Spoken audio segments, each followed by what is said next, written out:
ভাবতে দিন, একটু ভাবতে দিন। হ্যাঁ, ভেবে দেখ।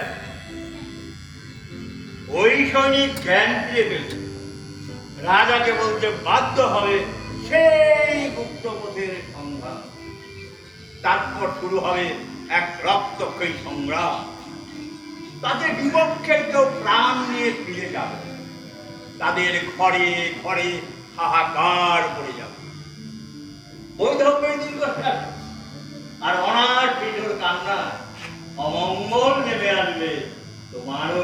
চুপ করুন, দয়া করে চুপ করুন, আমি সে আর শুনতে পারি না।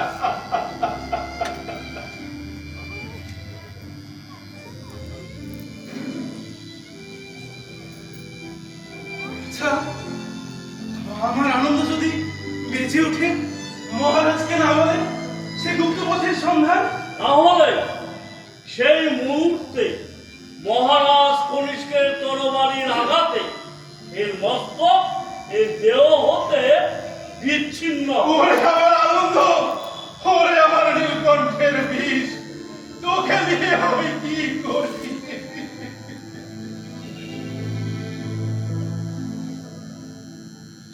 বোঝাচ্ছ? দেখুন দেখুন, আমার আনন্দ প্রাণ ফিরে পাচ্ছে। আনন্দ, ওরে আনন্দ আমার।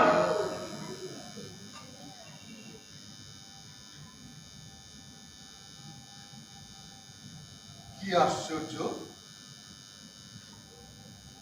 কিছু প্রাণ সঞ্চারের লক্ষণ। শোন, তুমি কি একে মৃত সঞ্জীবনী দিয়েছিলে? হ্যাঁ গুরুদেব, আপনি যে তখন দিয়ে দিতে বললেন। মূর্খ, চিন্তার মুখে অন্যমনস্ক ভাবে কি বলেছি আর তাই তুমি করলে। কেন ভেষজ আমার হাতে দিলে না? না না, তোমারই বা দোষ। এ যে পবিত্র, এ যুদ্ধ হবেই, কেউ তো রোধ করতে পারবে না। এক্ষুনি জ্ঞান ফিরে পাবে। কি সর্বনাশ! কি সংবাদ?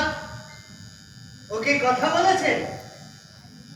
ওই তো দেহ স্পন্দিত হচ্ছে। দেখুন দেখুন বৃদ্ধাচার্য, ও কি কথা বলবে?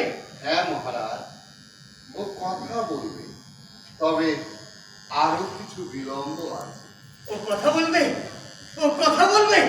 বৃদ্ধাচার্য, আপনাকে আপনাকে যে কি দিয়ে সম্মানিত করব? হ্যাঁ হ্যাঁ, ধনভাণ্ডারের দ্বার খুলে দেব, যত অর্থের প্রয়োজন আপনি নিতে পারেন। এইবার দেখবো সম্রাট কনিষ্ককে বাধা দিতে পারে কে। ওদের জনপদের প্রতিটি ঘরে আগুন জ্বালিয়ে দিতে হবে। বৃদ্ধ, রোগী, নারী, শিশু নির্বিচারে হত্যা করতে হবে। ওরা যাতে ভুলে যেতে না পারে যে সম্রাট কনিষ্কের